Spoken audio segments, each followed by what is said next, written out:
What's going on, everyone? Welcome back to the channel. Today we're talking about Crimson Desert, one of the most talked about releases right now. I've only played about the first 10 to 20 minutes of the game so far, but honestly, that was enough to give me a pretty solid first impression, especially when it comes to gameplay, mechanics, and how the game feels. Now, if you didn't know, Crimson Desert is an open-world action-adventure game set in the same universe as Black Desert Online, and it's developed by Pearl Abyss. But unlike Black Desert Online, this isn't an MMO, it's more of a story-driven, single-player experience with a big focus on combat and exploration.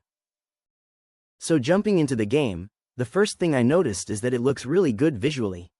The world feels detailed, the environments look realistic, and there's definitely a sense of scale here. But visuals aside, the real question is, how does it actually play? And this is where things got interesting for me. Going into this, I honestly thought the combat would just be button mashing, spam attacks and win fights. But that's not the case at all. Instead, the game uses shoulder buttons for attacks, and it actually requires timing, positioning, and awareness. You can't just run in and expect to win, you have to block, dodge, and anticipate enemy moves. At first, it feels a little awkward, especially if you're used to traditional controls. But once you start getting used to it, you realize there's actually some depth here. That being said, it's not perfect. Sometimes the combat can feel a little clunky, and there are moments where it doesn't respond as smoothly as you'd want, but again, this is early gameplay.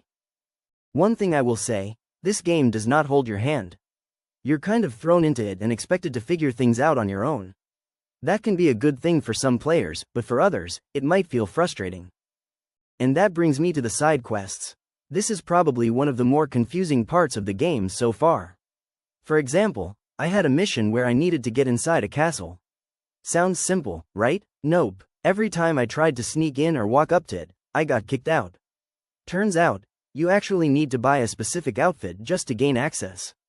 And the game doesn't clearly explain that, so you're just stuck there wondering what you're doing wrong. Moments like that can definitely take you out of the experience. Now let's talk about the story. So far, I'm not gonna lie, it's a little hard to follow. At least in the beginning. There's a lot being thrown at you early on, and it doesn't immediately click. But to be fair, this might be one of those games where the story builds over time. So I'm not judging it too harshly yet. Right now, the game is getting mixed reviews. Some players are enjoying the depth and realism, while others are pointing out the rough edges, especially with gameplay and mechanics. The game reportedly sold around 2 million copies on day one, which is actually pretty impressive. And the developers have already said they're working on improvements.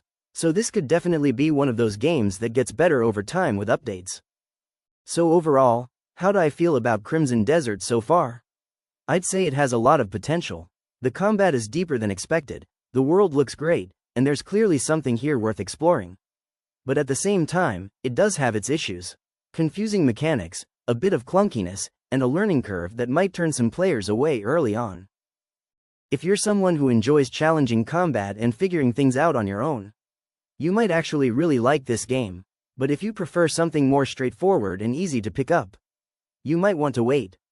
Right now, I'd say Crimson Desert is a wait-and-see type of game. It could end up being underrated, or it could struggle if those issues don't get fixed. But that's just my first impression. What about you? Have you played Crimson Desert yet? What do you think so far? Drop your thoughts in the comments below. If you enjoyed the video, hit that like button, subscribe to the channel, and I'll see you in the next one.